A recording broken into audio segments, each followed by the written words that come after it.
다니엘서 4장 28절 이 모든 일이 다 나 느부갓네살 왕에게 임하였느니라. 12달이 지난 후에 내가 바벨론 궁 지붕에서 거닐세.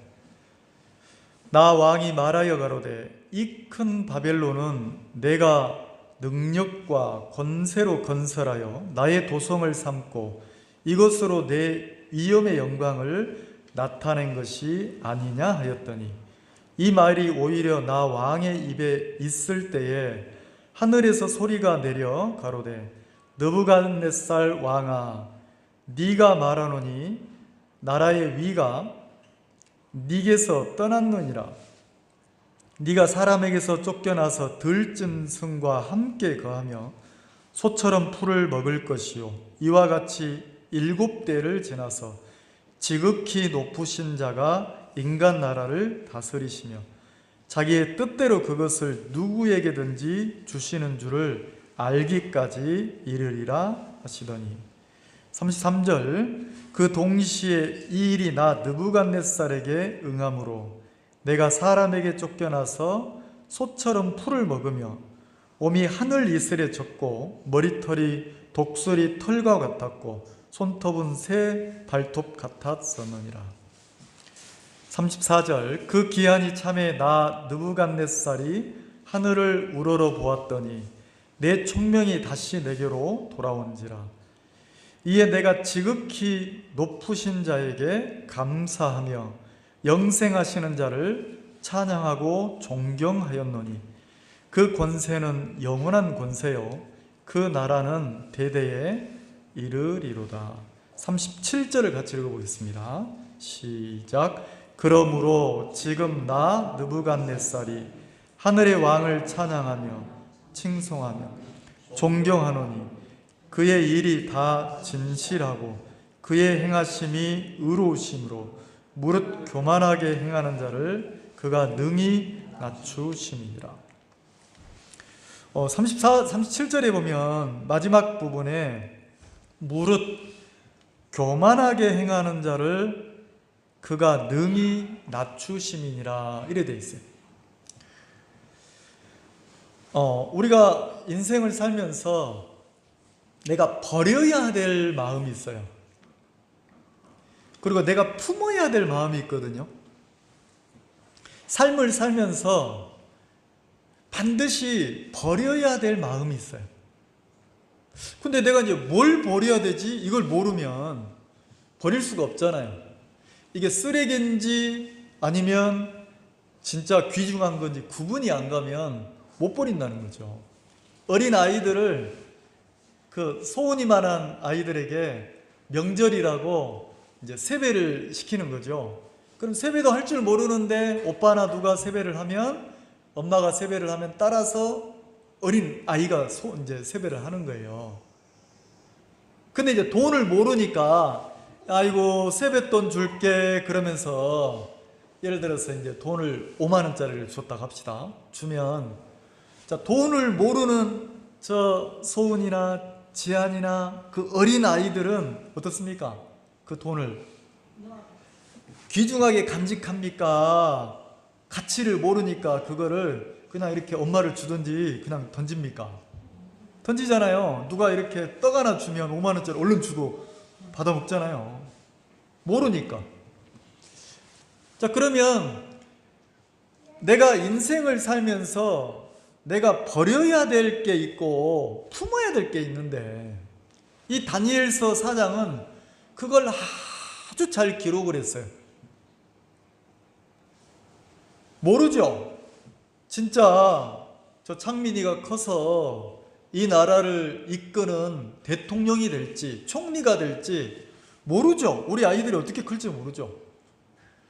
근데 아이들뿐만 아니라 우리가 지금 여기 있는 모든 분들이 자 내가 어떤 위치에 있든 어떤 직분을 가지고 있든 내가 어떤 일을 하든 우선 직업의 귀천이나 신분의 높낮이를 직업 그거 상관없이 꼭 마음에서 버려야 될 게 있어요. 버려야 될 마음이 있단 말이에요. 그러면 그게 뭐냐? 아주 자세히 기록된 게 이 다니엘서 4장이에요. 다니엘서 4장을 압축해서 딱 설명을 한다면, 제가 시간이 없어서 뒷부분을 읽었지만 다니엘서 4장 1절, 2절, 3절이에요. 1절, 2절, 3절이 그냥 4장의 전부예요. 근데 이제 그 1절, 2절, 3절을 이야기해놓고 그 안에 세부적으로 어떤 일이 있었는지를 풀어놓은 게 4절부터 18절까지는 느부갓네살 왕이 내가 이렇게 꿈을 꾸었고, 내가 그 꿈을 꾸고 나서 내가 너무 그 꿈 때문에, 내가 꾼 꿈 때문에 잠도 못 자고 마음이 번민하고 내가 막 너무 고통스러웠다. 혹시 여러분도 잠을 못 이루어 본 적 있습니까? 잠을 못 자고 갱년기 와가지고 노안 와가지고 그거 말고 꿈을 꾸었는데, 아니면 어떤 일이 너무 걱정이 돼가지고 걱정과 근심 때문에 밤잠을 못 이루어 본 적이 있냔 말이에요. 꼬박 나를 세본 적이 있냔 말이에요. 이 느부갓네살 왕이 그랬어요. 꿈을 꾸었는데 그 꿈이 너무 선명한 거예요. 근데 그 꿈이 좋은 쪽만 있는 게 아니고, 그 꿈에 대한 내용은 여러분 나중에 읽어보세요. 이제 그 표현을 하면, 그 넓은 평지에 한 나무가 막 웅장하고 아름드리 나무가 얼마나 키가 크냐면 그 나무 꼭대기가 하늘 끝에 닿았단 말이에요. 근데 이게 너무 나무가 크니까 땅 저 끝에서도 보면은 이 나무가 보이는 거예요. 이 나무가. 근데 이 나무가 잎사귀는, 보세요. 12절, 4장 12절에 잎사귀는, 이 나무의 잎사귀가 어떻게 생겼다고 합니까? 아름답고. 그럼 잎사귀가 하나 달렸습니까? 그 큰 나무가? 아름다운 잎사귀가 저 끝에서부터 밑에까지 온 나무를 장식하고 있는 거예요. 그러면 아름다운 잎사귀가 달려있는 나무는 무슨 나무입니까? 무슨 나무예요?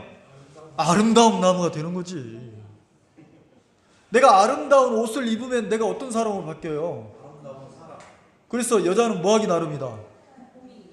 꾸미기 나름이다 그잖아요. 너무 예쁘고 아름다워서 결혼했는데 그 다음날 일어나 보니까, 신혼여행 일어나 보니까 완전히 이상한 여자가 있더래요. 주근깨 범벅이. 왜냐면 아무리 깨가 많아도 다 파운데이션 바르고 포장해가지고 화장을 하면 사라집니까 안 사라집니까? 그리고 눈도 고쳐야 안 고쳐요? 눈도 막 이렇게 아이섀도우를 해가지고 막 이렇게 이러면 이뻐지잖아요. 자, 그러니까 아름다운 옷을 입히고 아름답게 화장을 시키고 아름답게 하면 뭘로 바뀌어요? 말 이해가시죠? 그럼 나무가 아름다운 잎사귀로 가득하게 풍성하니까 아름다운 나무잖아요. 그럼 아름다운 나무를 사람들이 좋아할 거 아닙니까? 왜? 아름답기만 한 게 아니고 그 열매는 그랬어요. 열매가, 나무가 막 크고 웅장하고 아름다운데 열매가 적다겠습니까? 많아서 그랬습니까? 열매가 너무 많은 거예요.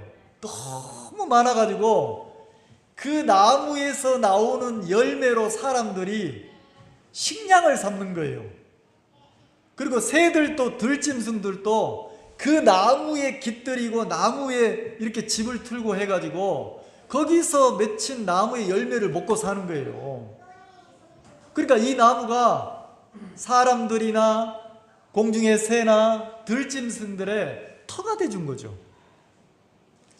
그래서 열매는 많아서 만민의 식물이 될 만하고, 그러니까 모든 사람들이 그 나무에서 나오는 열매로 삶을 살아간다는 거죠.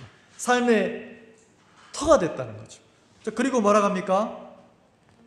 들짐승이, 자, 들짐승 그랬잖아요. 누가 기르는 게 아니에요. 들짐승이 자연스럽게 그 나무 그늘에 와가지고 뭐 하냐면 집을 짓고 사는 거예요. 그 나무 터에서 워낙 크니까. 그리고 새는 그 가지에 집을 짓고 살더란 말이에요. 무릇 혈기 있는 자, 사람들이 거기서 식물을 먹고 살 건 없더라. 자, 그럼 이 나무가 고맙습니까? 안 고맙습니까? 자, 여기서 꿈이 끝났으면 괜찮아요. 이런 꿈을 꾸면 좋은 꿈이잖아요. 근데 웬걸 그 다음이 있는 거예요.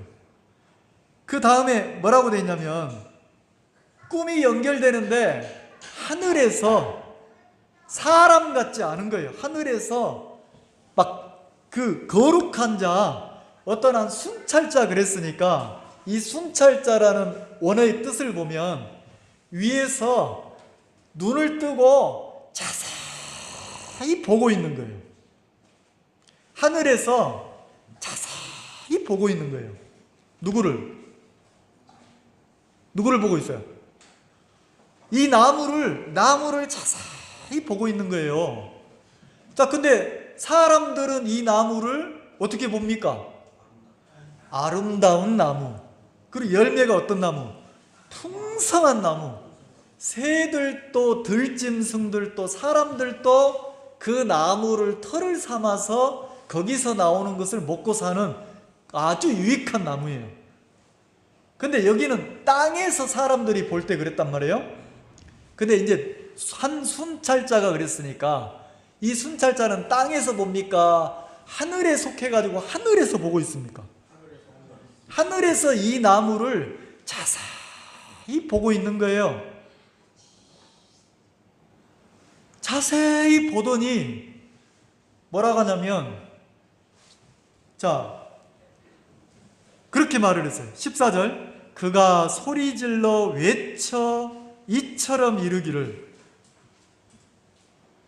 하늘에서 순찰자가 이렇게 탁 보더니 나무를 향해서 뭐라고 외치냐면, 그 나무를 베고, 뭐하고요?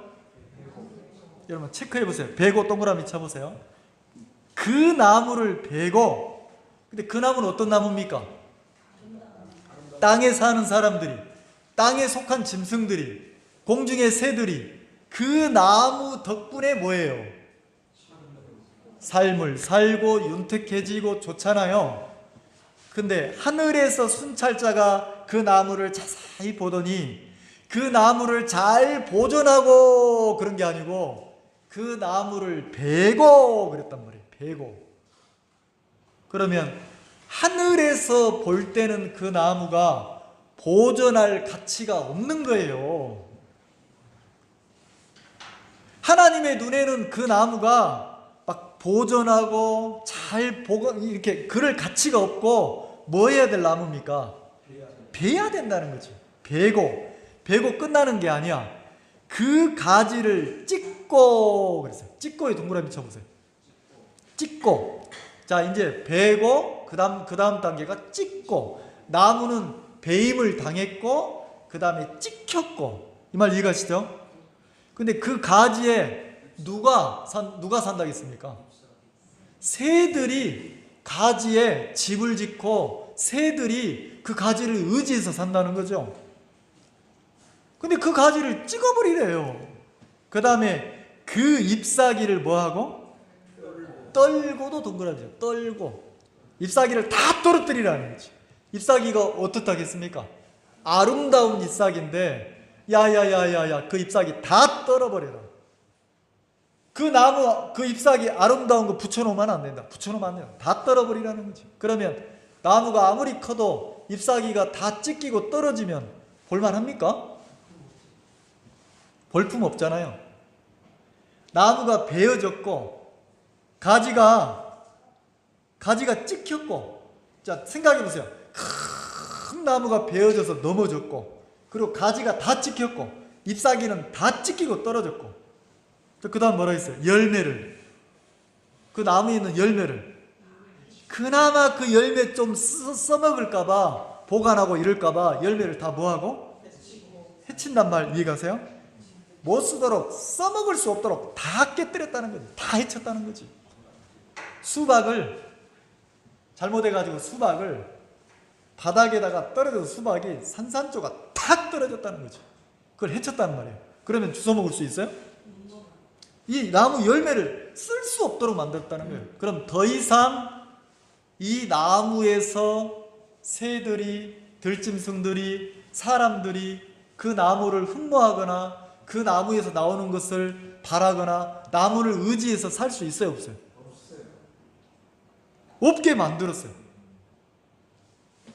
그렇게 하늘에서 순찰자가 내려와서 나무를 베고 가지를 찢고 잎사귀를 완전히 다 털어버리고 열매를 다 깨뜨리고 이러더라는 거지. 그리고 들짐승이나 새들을 다 쫓아버리는 거예요. 자, 이런 꿈을 꾸고 나서 꿈을 꾸니까 너무 꿈이 선명하니까 왕이 너무 고민스러운 거예요. 번민이 되는 거예요. 5절에 보세요. 5절에 한 꿈을 꾸고 그로 인하여 꿈으로 인하여 두려워하였으되 곧 내 침상에서 생각하는 것과 내 속으로 받은 이상을 인하여 번민. 너무 이 꿈이 고통스러웠다는 거지. 그래서 잠을 못 자는 거예요, 왕이. 그래서 왕이니까 여러분 5대 제국 아시죠? 5대 제국. 우리 수영이 잘 알지? 자, 세계사 보면 5대 제국. 첫 번째 제국이 무슨 제국이야? 수영아. 바벨론 제국이라 하네. 확실히 똑똑하네. 자, 바벨론 제국이 이 세상을 다스렸잖아요. 그 다음에 무슨 제국이야? 그 다음에 페르시아 제국. 페르시아 제국을 저기서 가르쳐 주네요. 그 다음에 또 무슨 제국이야? 헬라 제국. 헬라 제국. 그 다음에가 뭐예요? 로마 제국. 자, 그리고 역사가, 자, 세계사 역사를 보면 역사의 흐름이 제국 시대로 흘러왔잖아요. 그 제국 로마 시대가 끝나고 나서 뭐가 됐습니까? 열왕 시대가 됐어요. 왕의 시대, 그냥 각 나라가 세워졌단 말이에요. 지금으로 말하면 대통령이죠. 옛날에는 제국 시대였어요. 그래서 제국의 황제, 제국의 왕, 이 왕은 한 나라를 다스리는 게 아니고 막 수십 나라를 다스리는 거예요. 그 바벨론 제국의 왕이 누구다면 느부갓네살 왕이라는 거지. 첫 번째 제국, 그 느부갓네살 왕이라는 거죠. 물론 그 아수르 제국도 있었지만, 자, 그러면 그 제국의 왕이니까 이 왕은 그냥 우리나라처럼 작은 나라를 뭐 다스리는 왕이 아니고 막 우리나라 같은 땅덩어리를 몇백 개를 다스리는 거예요. 아하수에로 왕이 128도를 두고 다스렸다고 했으니까, 그럼 아하수에로 왕만 해도 어떻습니까? 자, 페르시아만 해도 어떻습니까? 128개 나라 정도 다스리는 정도로 됐단 말이에요. 그러면 이 느부갓네살 왕이 잠을 못 자는데 무슨 개인이 잠 못 자는 게 아니고 바벨론 제국의 황제란 말이에요. 신 같은 황제예요. 그리고 자, 그렇게 많은 나라를 다스렸고 이 바벨론이라는 왕궁을 이 느부갓네살 왕이 건축을 했어요. 자, 이 왕궁은 바벨론 느부갓네살 왕이 건축한 이 왕궁은 몇 킬로냐면 둘레가 100킬로예요. 성 둘레가 100킬로. 몇 킬로라고요? 100킬로. 100킬로인데 그 성 바깥을 전부 다 물로 그 땅을 파가지고 물이 흐르도록 만들었어요. 그 유프라테스 강물이 흐르도록 만들어가지고 해자라고 하죠. 해자. 성 주위로 쫙 물이 흐르도록. 그리고 성의 높이가 성의 높이가, 외곽 성의 높이가 90m예요. 그럼 밖에서 이 바벨론 성, 이 왕궁을 보면 90m니까 땅에서 보면 어떻게 봐야 되겠습니까? 이렇게 쳐다봐야 되는 거예요. 성 안이 보여요? 안 보이죠? 들어갈 수 있어요? 못 들어가요. 왜? 물로 다 흐르고 있으니까. 그리고 네 바깥 성이 있고 안 성벽이 있는 거예요. 근데 그 성벽은 말 8마리가, 그러니까 말 4마리가 끄는 마차가 서로 교행할 수 있도록 넓단 말이에요. 넓이가 한 22m 되는 거예요. 넓이가. 그리고 이 왕이 자기 아내를 위해서 왕궁을 따로 지었어요. 왕궁에 정원을 지었어요. 정원을 지었는데 지금도 세계 불가사리 중에 하나가 이 정원이요. 공중정원이라고. 왜 공중정원이냐면 밖에서 이 정원을 보면 하늘에 떠있는, 공중에 떠있는 정원 같은 거예요. 왜냐하면 성벽이 높죠. 성벽이 90m인데 그리 안 해도 이렇게 봐야 되는데 그 성터 위에다가 뭐 했냐면 정원을 꾸몄으니까. 그래서 막 이렇게 높이 해가지고 전부 물이 성 위로 올라가서 다 흐르게 만들었어요. 그리고 그 지금 아파트 발코니 만들어서 그 벤치 만들어 놓고 그런 빌라나 아파트 분양하는 거 보셨죠? 근데 이 당시에 이 왕궁이 전부 다 발코니가 있어요. 그리고 공중에 무슨 이렇게 자연 오아시스처럼 이런 게 있는 것처럼 나무들이 있고 물이 흐르고 이랬단 말이에요. 그리고 이 성 안으로 전부 수로를 내서 바벨론 성 안으로 바깥으로 물이 흐르지만 이 강물이 성 안으로 다 흐르겠어요. 그러니까 난공불락의 성이란 말이에요. 누구도 이 성을 깨뜨리거나 무너뜨릴 수 없는 그런 성이었단 말이에요. 그리고 그 시대에 가장 초호화로운 도시예요. 이 성이. 근데 이 성을 누가 만들었냐? 느부갓네살 왕, 이 왕이 만들었다는 거죠. 그래서 이 왕이 이 바벨론 그 성을 만들고 이 정원을 만들고 왕궁을 짓고 이렇게 하고 나서 얼마나 마음이 든든했냐면 이 사장이 기록될 때는 느부갓네살 왕이 바벨론 제국에 자기 아버지가 죽고 왕이 되고 나서, 그러니까 다니엘이나 세 친구들 공부를 했잖아요. 그 다니엘이 한 15살 정도 된다고 하면 이때는 한 35년 정도가 지난 거예요. 세월이. 이 느부갓네살 왕이 왕으로 등극해서 한 35년이 지났으니까 국력이 더 커진 거예요. 더 많은 나라를 침략하고 뺏고 더 커진 거예요. 그러니까 왕의 권세나 왕의 위엄이 갈수록 최대한 커졌단 말이에요. 요 시기가 지나고 나서 느부갓네살 왕 시대가 바벨론 제국이 무너지니까. 자, 보세요. 자, 28절. 자, 이렇게 꿈을 꾸었는데 30절 한번 봅시다. 왕이 얼마나 대단했냐면 30절에 나 왕이 말하여 가로되. 자, 30절 찾으셨죠?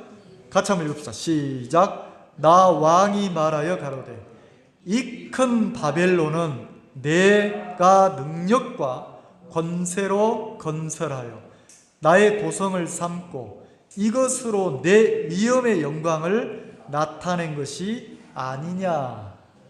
자, 왕이 어느 날 왕궁 지붕에서 딱 이렇게 그 왕이 거하는 그 거처에서 왕궁에서 딱 바벨론 자기가 건설한 성을 내려다 보는데 너무 멋진 거예요. 이런 제국의 성은 없는 거예요. 너무 멋진 거예요. 그러면서 마음에서 무슨 마음이 탁 드냐면 이 큰 바벨론 이 성은 누가? 내가 내 능력으로 만들었다. 내가 내 권세로 이 도시를 건설했다. 내가 능력으로 이 제국을 만들었다. 누가요? 왕이. 내가. 실제로 누가 만들었어요? 누가 지었어요? 누가 바벨론 제국을 이루었습니까? 이 왕이. 자, 그럼 이 정도 제국의 왕이 되고, 이 정도 다스리고, 이 정도의 큰 도시에서 사는 제국의 왕이라면 내가 다 했다 이럴만 해요, 안 해요? 우리는 된장찌개만 잘 끓여도 누가 끓였어? 오늘 막 반찬 김치만, 야, 누가 먹을 때 막 김치 맛있다, 김치 맛있다, 누가 갖고 온 거야? 우리 김치 간만 딱 잘 맞춰도 누가 내가 잘했다고 하는데, 이런 제국의 왕이니까 이런 난공불락의 성을 지어서 지구상에서, 이 세상에서 가장 큰 제국의 왕으로, 내 권세로, 내 능력으로 이 바벨론을 건축했으니까 내가 지었다, 내가 만들었다. 자, 이럴만 합니까, 안 합니까? 자, 이런 아들 둔 엄마는 어때요? 이런 아들이 있으면 어때요? 왕도 무슨 코딱지만한 나라 왕 아니고 이런 제국의 왕이니까 이런 아들을 두면 뿌듯하겠어, 안 하겠어요? 이 말 이해가세요? 내가 건설했다. 그리고 이 성이, 이 바벨론이라고 하는 도시가 나 느부갓네살 왕인 내 위엄과 내 영광을 나타낸다 했어요. 이 성이, 이 도시가 누구의 위엄을 나타낸다고요? 이 왕의 위엄, 왕의 영광을 나타낸다는 거지. 그러면 그 위엄 좀 나타내고 그 영광 좀 나타낼 만한 왕이잖아요. 맞죠? 근데 그러니까 서두에 얘기했잖아요. 버려야 될 마음이 있고 내가 품어야 될 마음이 있다고. 하늘에서 한 순찰자가 하나님의 명령을 받고 계속 지켜보고 있는 거예요. 누구를? 이 왕을. 자, 하나님은 외모를 보십니까? 마음속 중심을 보십니까? 그러면 하나님이 야야야야야 천사야 너 저 바벨론 제국 한번 자세히 살펴봐라. 그 바벨론 제국의 왕, 저 왕 자세히 살펴보고 나한테 보고해라. 그래가지고 하늘에서 순찰자가 자세히 살펴보는 거예요. 살펴보고, 그래, 얼른 대충 받겠습니까? 자세히 시간을 두고 살폈겠습니까? 자, 그 기록돼 있잖아요. 얼마나 10년? 1년을 살펴봤어요. 1년. 거기 어디 나오냐면 29절 보세요. 29절 같이 읽읍시다. 시작. 12달이 지난 후에 내가 바벨론 궁 지붕에 거닐습니다. 꿈을 꾸고 순찰자가 하늘에서 살피고, 그리고 마음 안 돌이키면 베고 찍고 흙고 이런다고 했는데도 1년이 지났어요. 1년 동안 살펴본 거죠. 근데 1년이 지났는데 왕이 뭐라고 하고 있어요?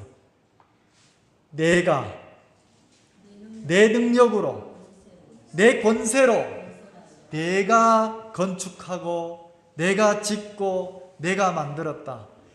이 도시의 수많은 사람들 전부 누가 먹여 살린다? 내 덕에 산다. 나 이런 왕이야. 나 이런 사람이야. 영광 누가 받아야 돼? 이 위엄, 이 왕의 위엄 전부 누가 누려야 돼? 자, 왕이 그러고 있는 거예요. 그러면 땅에서만 보면 누가 아무도 탓 안 해. 근데 그러고 있는데 누가 1년 동안 지켜보고 있어요? 하나님이. 이놈 봐라. 버려야 될 마음을 딱 품고 있네. 품어야 될 마음이 없고 버려야 될 마음을 품고 있네. 그러더니 자 어떻게 합니까? 그러더니 31절 이 말이 오히려 왕의 입에 있을 때에 이게 무슨 소리냐면 1년이 지나고 나서 1년 전이나 1년 후나 똑같은 거예요. 마음이 변함이 없는 거예요. 무슨 마음입니까? 누가? 내 능력, 내 권세, 내 위엄, 내 영광, 내가 나 이러고 있는 거예요. 그러더니 입 밖으로 그 얘기를 딱 내는 순간 그 말이 끝나기도 전에 하나님이 딱 역사를 해가지고 어떻게 합니까? 이제 이 나라에 그 네 권세, 네 자리 다 떠난다는 거지. 다 떠난다는 거예요. 떠나게 하겠다는 거예요. 그리고 어떻게 합니까? 사람들도 들짐승들도 다 흩어버린다는 거지. 그리고 뭐합니까? 너는 들짐승처럼 사람이 없는 들에 가서 소처럼 풀을 먹고 살 것이다. 그리고 하늘에서 내리는 이슬을 맞고 짐승처럼 살게 될 거다. 그리고 손톱은 독수리 발톱처럼 그리고 손톱을 깎는단 말입니까? 안 깎는단 말입니까? 왕으로 살다가 자기를 관리할 수 없는 마음 상태로 살게 한다는 거예요. 그렇게 위가 떠난다는 거예요. 그러면서 뭐라고 하냐면 28절에 네가 사람에게 쫓겨나서 들짐승과 함께 거하며 소처럼 풀을 먹을 것이요. 그리고 7년을 보내고 7년이 지나고 나서 기한이 차면 지극히 높으신 자가 인간 나라를 다스리며. 자, 지극히 높으신 자가 누구예요? 하나님이에요. 하나님이 인간 나라니까 세상이잖아요. 세상을 뭐 하신다고요? 세상을 다스린다는 거예요. 그러면 바벨론 제국도 바벨론의 왕도 하나님의 다스림 안에 있는 건데 느부갓네살 왕은 누가 이 나라를 만들었고 누가 이 나라를 다스리고 누가 자기라고 생각하잖아요. 근데 지극히 높으신 하나님이 이 세상 인간 나라를 뭐 하신다고요? 자 32절에 그리 돼 있잖아요. 중간 부분에 지극히 높으신 자가 인간 나라를 뭐 한다고요? 다스리시며 자기의 뜻대로. 그럼 누구 뜻대로? 하나님 당신 뜻대로 이 세상을 이끌어가고 그리고 왕을 누가 세워? 하나님이 당신 뜻대로 그것을 누구에게 주시든지 하나님 준다는 거죠. 그것을 뭐 할 때까지? 깨달을 때까지 들짐승으로 산다는 거예요. 자, 내 권세로 내 능력으로 영광 받을 만하지 내가 이러고 있는데 그와 동시에 하나님이 너 쫓겨날 거야. 너 들짐승처럼 들에서 살 거야. 하늘에서 내리는 이슬을 맞을 거야. 손톱도 못 깎을 거야. 소처럼 살 거야. 그리고 이 세상은 하나님이 다스려. 내가 다스려. 내 뜻대로. 그리고 왕 자리도 내 뜻대로 내가 원하는 사람한테 줄 거야. 이러시는 거예요. 그 말이 끝나기가 무섭게 33절에 그 동시에 그랬어요. 그 동시에. 그러니까 좀 기다린 게 아니고 바로바로 이제 진행이 되는 거예요. 그 동시에 이 일이 나 느부갓네살 왕에게 응함으로 내가, 자 33절 그래 돼 있죠? 내가 사람에게 쫓겨나서 소처럼 풀을 먹으며.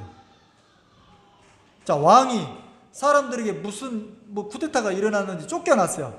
쫓겨나가지고 이제 소처럼 뭘 먹는다고요? 풀을 먹으며 몸이 하늘 이슬에 젖고 머리털이 독수리 털 같았고 자, 비에 젖은 독수리 봤습니까? 독수리 털이 부드럽습니까? 막 거칠거칠합니까? 머리를 안 감고 관리를 안 하니까 막 독수리 털처럼 이러더라는 거지.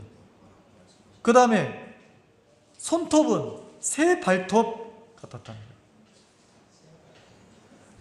자, 그럼 이 왕이 권세가 있어 보여요? 왕이? 여기 그 제일 잘생긴 형제 중에 하나가 민우 형제잖아요. 민우 형제. 머리도 단정하게 감고 왔잖아요. 근데 연극을 한다면 민우 형제를 이 왕으로, 들에 쫓겨난 왕으로 꾸민다면 어떻게 꾸며야 됩니까? 머리를 저렇게 단정해야 됩니까? 완전 막 떡져가지고 밀가루 이렇게 반죽해가지고 막 머리에 묻혀야 됩니까? 떡진 머리하고 있으면 형제가 볼만해요? 미친놈 같아요? 이 말 이해가시죠? 그리고 이제 옷도 몸매도 못 가꾸니까 옷도 완전 거지 누더기 7년 동안 그랬으니까 7년 동안 옷 하나를 입었어. 온전하겠어요? 찢기고 상하고 막 너덜너덜 할 거 아닙니까?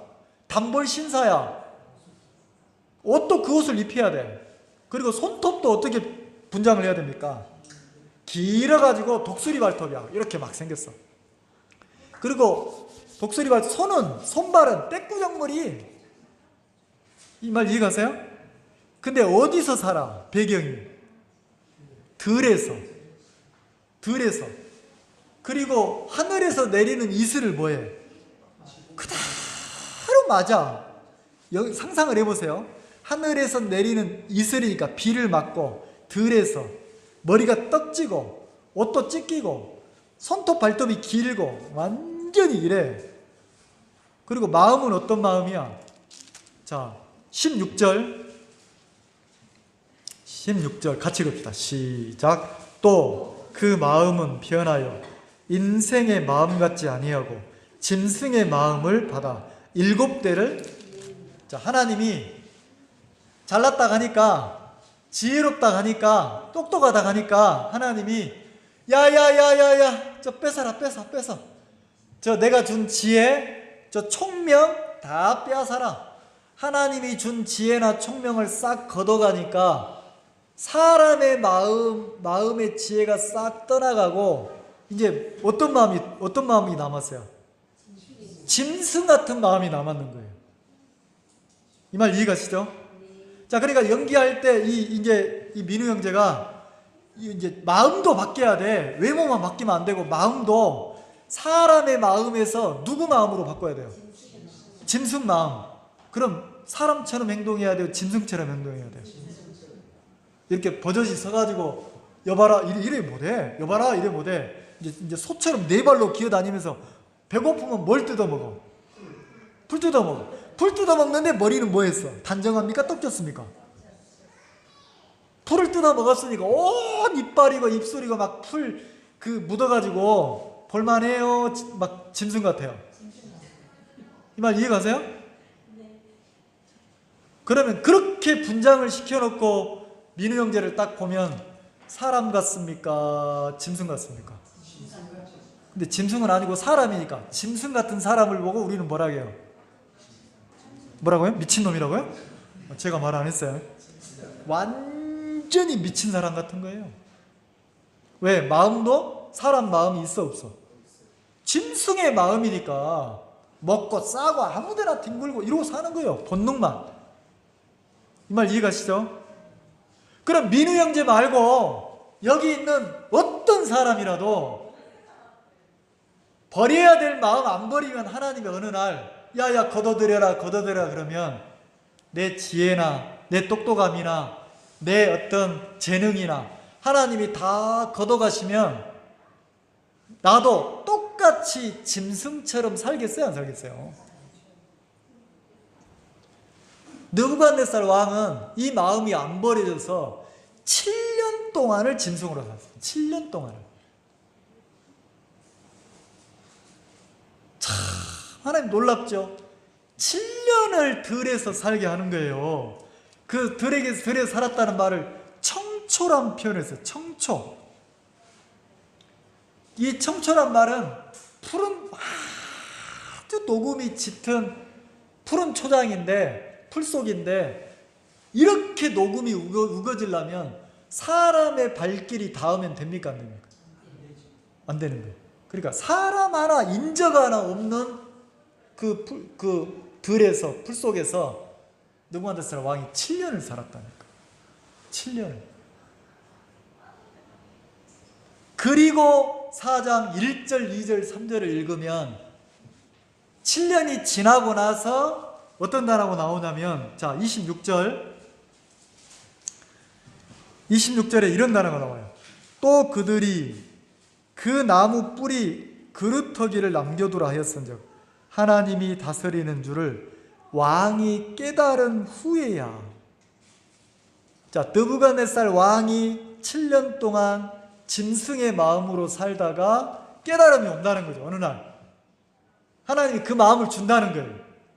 다시 지혜를 주고 총명을 주고, 다 이 왕국을, 이 제국을 건설한 게 내가입니까? 하나님이 지혜를 주었습니까?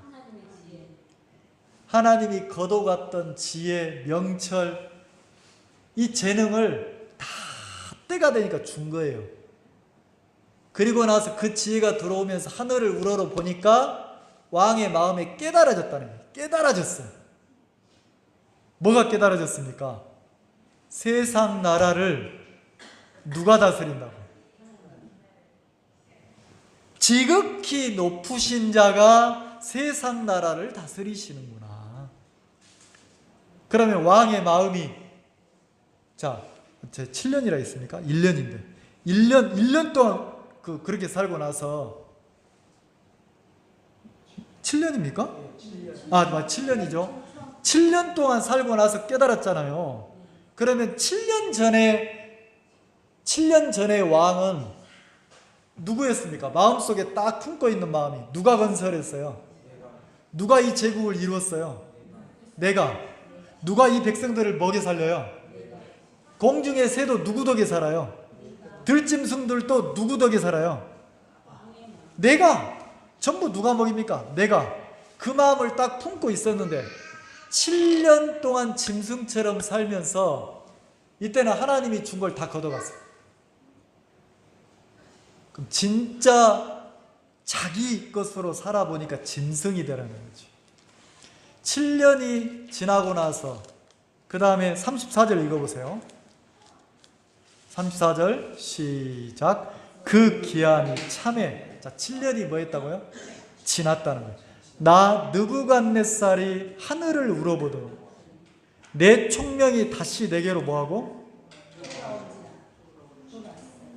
자, 왕의 총명이 제국을 이룰 만한 용맹하고 지혜롭고 똑똑한 총명이 어디로부터 옵니까? 하늘로부터 다시 오더란 말이에요. 총명이 돌아오고, 내가 지극히, 자, 총명이 내게 돌아온지라 이에 내가 지극히 높으신 자에게 뭐하며? 감사하며 영생하시는 자를 뭐하며? 찬양하며 존경, 경외하였노니 그 권세는 영원한 권세요. 그 나라는 영원한 나라요. 이랬단 말이에요. 자, 7년이 지난 후에 왕의 마음이 바뀌었어요? 안 바뀌었어요?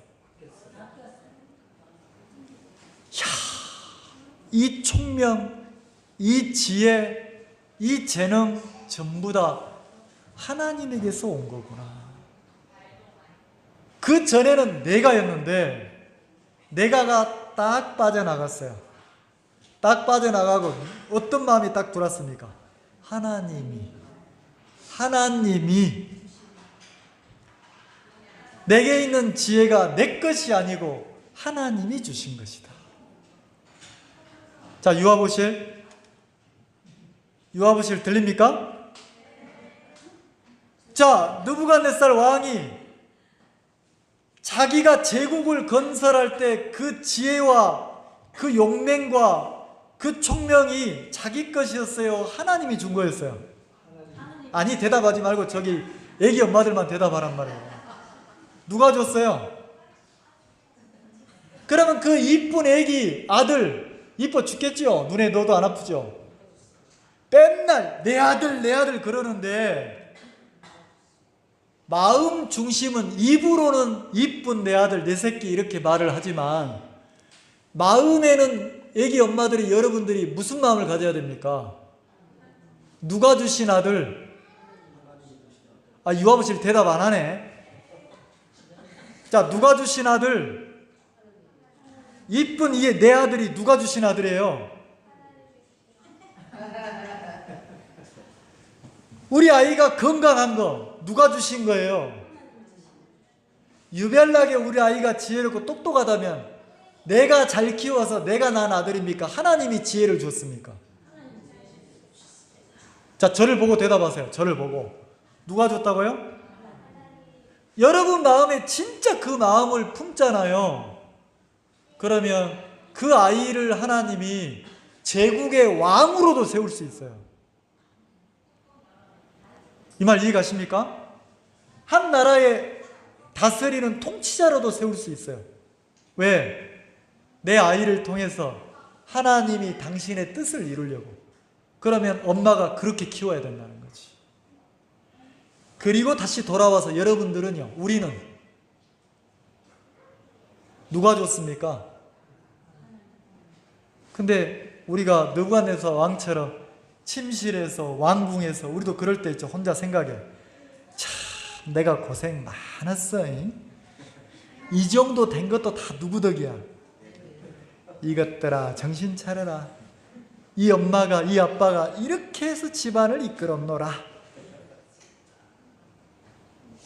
자, 그 마음은 순간 생각은 들 수 있지만 그 마음은 품어야 됩니까? 버려야 됩니까? 그리고 품어야 될 마음이 있어요. 위를 바라봐야 돼. 그리고 누가 줬다? 하나님. 근데 마음 하나가 딱 바뀌니까 내가 이 나라를 건설하고 내가 이 도시를 만들고 내가 사람들도 공중에 새도 내가 다 먹여 살렸다 이랬던 마음에서 이 왕의 마음이 바뀐 거예요. 바뀌니까 어떻게 바뀝니까? 누구를 찬양합니까? 하나님을 찬양하고. 누구에게 감사합니까? 하나님께 감사하고. 그리고 누구의 권세를 노래합니까? 하나님의 권세. 그리고 그 권세를 가지고 하나님의 나라를 다스리는데 그 나라는 영원한 나라더라는 거지. 자, 37절 읽어봅시다. 시작. 그러므로 지금 나. 자, 읽어보세요. 무슨 나? 여러분 왕이 바뀌었어요. 7년 전에 왕하고 지금 왕하고 바뀌었다니까? 뭐가 바뀌었어요? 마음이 바뀌었어요. 마음이 바뀌고 나니까 하나님이 다 다시 돌려주는 거예요. 그래서 지금 나 느부갓네살이 하늘의 왕을 찬양하며 하늘의 누구를 찬양해요? 그러면 자기가 이 바벨론 제국의 왕이지만 나는 진짜 왕 아니다. 그럼 진짜 왕은 누구다? 하늘의 왕 하나님이시다. 그 다음에 하늘의 왕을 찬양하며, 자, 그리고 그 왕을 뭐 한다고요? 왕을 칭송하며. 계속 그 하늘의 왕을 칭송이란 말 알죠? 어떤 분들은 이런 분들이 있어요. 목사님. 이런 분들이 있다. 그런 분들 좀 싫어하거든요. 아이고, 오늘은 점심에 중국집에 가서 음식을 먹읍시다. 자, 뭐 먹을까요? 그러면 이제 짜장면, 짬뽕, 만두 다 각자 나와야 되잖아요. 근데 어떤 자매님은 분명히 짬뽕 먹는다 했거든요. 근데 목사님은 뭐 드실래요? 난 짜장이요. 그러면 이 자매님은 또 나도 그럼 짜장! 이런 사람이 있어요. 그게 누구를 칭송하는 겁니까? 누구를 자꾸 칭송하는 거예요? 사람을. 그거는 잘못됐다는 거죠. 자기 소신도 있어야 되고 주관도 있어야 되고 하나님을 칭송하고 하나님께 이끌려야 되잖아요. 그럼 왕이 지금까지는 자기 스스로 누구를 칭송했어요? 자기를 칭송하다가 이제는 누구를 칭송합니까? 말끝마다 이제는 일마다 전부 다 누가 나와요? 왕이시여, 왕의 은혜로 이 나라가, 야 이놈아 그만해라, 하나님이 그렇게 하신 것이다. 왕이 입에 누가 달렸습니까? 하나님이. 이 말 이해가시죠? 그러면 우리도 마음이 바뀌면 누구를 찬양하겠어요? 입을 말하는 게 아니에요. 마음이 누구를 찬양하겠어요? 근데 가짜 신앙인들이 많아. 입으로는 교회의 은혜, 하나님의 은혜 막 이러면서 예배당 문 열고 딱 나가면 전부 집에 가서 누가 했대? 일할 때 회사에서는 누가 왕이래? 지가 신앙하고 있어. 아니에요? 마음이 딱 바뀌면 누구를 찬양합니까? 하나님을 찬양하고. 누구를 칭송해요? 전부 다 모든 게 누구예요? 하나님이라는 거지. 그리고 누구를 존경합니까? 마음에서 누구를 경외해요? 나는 우리 교회 성도들이 그런 마음을 갖기를 기도하는 거예요. 그리고 그런 신앙하길 바라는 거예요. 사람에게 보이는 거 말고 하나님을 마음에서 찬양하고, 마음 저 밑바닥에서부터 하나님을 칭송하고, 그 누구를 경외하고. 장로님, 그 집사님은요 건드리면 안 돼요. 그 집사님은요 모든 일에 하나님밖에 없어요. 그분은요 마음 중심이 세상을 버리신 분이에요. 하나님밖에 없어요. 왜냐하면 모든 일에 하나님으로 진짜 마음에서 여호와로 칭송하고 사니까. 그런 교회로 성장하고 그런 교회 신앙인들이 이 교회에 많아지길 기도한다는 거죠. 자, 그리고 뭘 하겠습니까? 하나님을 경외해요. 그의 일이 다 진실하고, 하나님의 일은 다 뭐하다고요? 진실, 진리라는 거죠. 그러면 하나님은 내 앉고 일어섬을 아십니까? 모르십니까?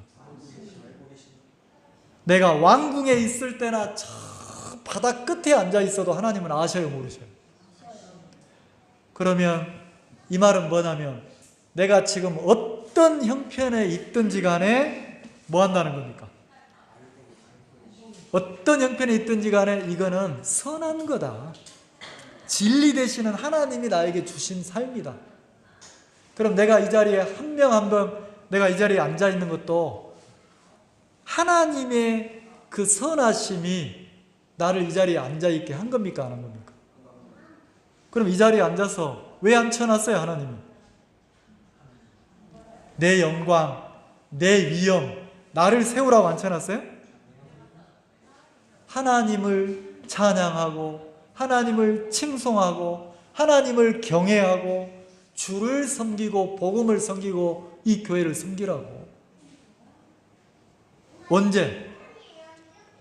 여기 보면 37절에 지금 나 그랬잖아요. 언제 주를 섬기라고? 누가? 내가. 자꾸 뒤로 미뤄서 나중에, 내가 아니고 지금 내가 이 교회를 섬기고 복음을 섬기고 내가 하나님을 섬기고 주를 찬양하고 주를 경외하고 주를 노래하고, 그 마음을 품고 살면 불행하겠습니까? 행복하겠습니까? 자꾸 머리에서 계산해가지고 여기 앉아 있는데도 이게 내 교회냐 네 교회냐 남의 교회냐 이러고 있으면 골치 아프잖아요. 이 말 이해가세요? 내가 지금 같이 한 집에서 살면서도 내가 저 사람하고 살아야 돼 말아야 돼 살아야 돼 말아야 돼 이러면 행복합니까? 부부가? 지금 우리가 여호와를 찬양하며 삽시다. 여호와를 경외하며 삽시다. 여호와를 칭송하며 살자는 거죠. 뭐가 바뀌어야 그게 됩니까? 마음이. 그래서 뭐합니까? 다 진리이고 그의 행하심은, 하나님의 행하심은 의로우시다는 거죠. 하나님이 나를 이끌어 가심은 내 인생은 불행한 게 있어요 없어요? 내 인생이 조금 어렵고 힘들지라도 불행합니까? 선하고 의롭습니까? 왜요? 여기 읽어보면 이제 전부 다 자기 인생 속에, 마음 속에, 삶 속에 누가 들어가 있어요? 하나님이. 그러면서 뭐라 합니까? 무릇 그랬어요. 무릇. 그 다음 같이 읽읍시다. 시작. 교만하게 행하는 자를 그가 능히. 교만하게 행했다, 살았다는 거잖아요. 교만한 마음을 가지고 살았던 자가 누구예요? 7년 전에 자기라는 거예요. 근데 그 높은 마음을 하나님이 뭐 했다고요? 낮추셨다. 교만할 때는 아무리 이야기를 해줘도 하나님이 그 마음에 들어갑니까? 안 들어갑니까? 안 들어가요. 다니엘이 분명히 꿈도 해석해주고 하나님 앞에 살을 하겠는데 삶이 안 바뀌는 거예요. 근데 짐승처럼, 하나님의 것 없이 짐승처럼 들에서 7년을 살아보더니 내가 왕이 아니구나. 내가 짐승이구나. 나는 어떤 나라를 다스릴 만한 지혜도 없구나. 나는 짐승 같은 인간이구나. 자기를 정확하게 보고 나서 하늘을 딱 우러러 보니까 하늘에서 다시 지혜와 총명이 왔어요, 안 왔어요? 맞죠? 그게 돌아오고 나니까 마음이 바뀌는 거예요. 전부 다 내 모든 것이 누구에게서 온 겁니까? 하늘에서. 그래서 교만한 마음을 낮추는 분도 누구냐? 하나님이라는 거죠. 어떤 분이 상담 전화가 왔어요. 어떻게 하죠? 내 사업이 안 되면 어떻게 하죠? 우리 아이들이 인생을 힘들고 불행하게 살면 어떻게 하죠? 제가 그랬어요. 자매님이 망하고 싶다고 망하는 게 아닙니다. 자매님 아이들이 이 세상이 다, 이 나라가 어려워져도 자매님 아이들이 어려워질 수 없습니다. 하나 물어봅시다. 이 나라가 어려우면 여러분도 어려워져요? 이 나라가 힘들어지면 여러분도 힘들어져요? 대답해봐요. 힘들어져요? 여러분은 이 나라에 속하거나 이 세상에 속한 사람이 아니에요. 착각하지 마세요. 어디에 속했습니까? 하늘에 속해서 하나님의 자녀예요. 하나님이 나를 망하게 하면 어떻게 합니까? 망하는 거예요. 하나님이 나를 어렵게 하시면 어려워집니까? 안 어려워집니까? 그래서 내 속에서 반드시 버려야 될 마음이 있고 품어야 될 마음이 있다는 거예요. 하나님은 언제 나를 어렵게 하십니까? 누가 이 제국을 건설했어? 누가 이 사람들을 먹여 살려? 심지어는 공중의 새도 누구 덕에 살아? 그 들짐승 개미 한 마리도 누구 덕에 살아? 치까짓게 내 그늘 없으면 말라 죽지 이러고 있는 거예요. 누가 가장 커요? 하늘 꼭대기까지 누가 올라갔어요? 내가. 이 말 이해가세요? 우리가 그렇게 살았잖아요. 그러면 말씀을 우리에게 교회를 통해서 하나님이 들려주는 것은 내 마음을 비추는 거예요. 변하지 않았던 7년 전에 느부갓네살 왕의 마음을 지금 내가 품고 있지는 않는가. 그럼 1년 동안 기다리시잖아요. 하나님이 1년 동안 지켜보고 기다렸잖아요. 뭐 하라고? 그만 갖고 안 된다. 그만 버려야 된다. 오늘 버릴라나 내일 버릴라나 하마나 버릴. 1년 내내 기다렸는데 안 버리고 왕궁에서 딱 나오더니 그 바벨론 도시를 딱 내려다보면서 그 혀에서, 왕 입에서 뭐라고 그래요? 하하, 내가 내 능력으로 내 권세로 이 왕국을 누가 건설했다?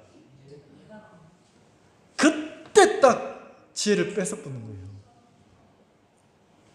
이 말 이해가세요? 그러면 버려야 될 마음이 있고 품어야 될 마음이 있다고 했잖아요. 보입니까? 그 애들 시험 보는 것처럼 다음은 버려야 될 마음은 가로, 품어야 될 마음은 가로 그러면 정확하게 써 넣을 수 있어요? 여기에 머리에서는 알고 마음은 안 바꾸면 안 돼. 아셨죠? 나를 이곳에 두신 분이 누구예요? 그럼 이곳에서 여호와를 찬양하고 경외하고 마음껏 주를 섬기라고 하나님이 두었잖아요. 우리가 나를 벗어버리고 마음껏 복음 앞에 삽시다. 여호와를 칭송하며 삽시다. 그래서 하늘의 복을 하나님 우리를 마음껏 축복할 수밖에 없도록 하나님이 일하시도록 우리가 그렇게 삽시다. 그게 신앙 아닙니까? 혹이라도 내가 어려움이나 힘든 게 있다면 하나님이 뭐하고 계시는 겁니까? 나를 이끌고 계시는 거예요. 뭐 하려고? 연단하시는 거죠. 하나님이 내게 주신 모든 것은 선하고 진리라는 거예요. 그 주님을 찬양하는 교회로, 그런 성도들로 여러분이 한 주간 세상 사람으로 말고 교회에 속한 성도로, 하늘에 속한 사람으로 그렇게 행복하게 복되게 사시길 바랍니다. 기도합시다.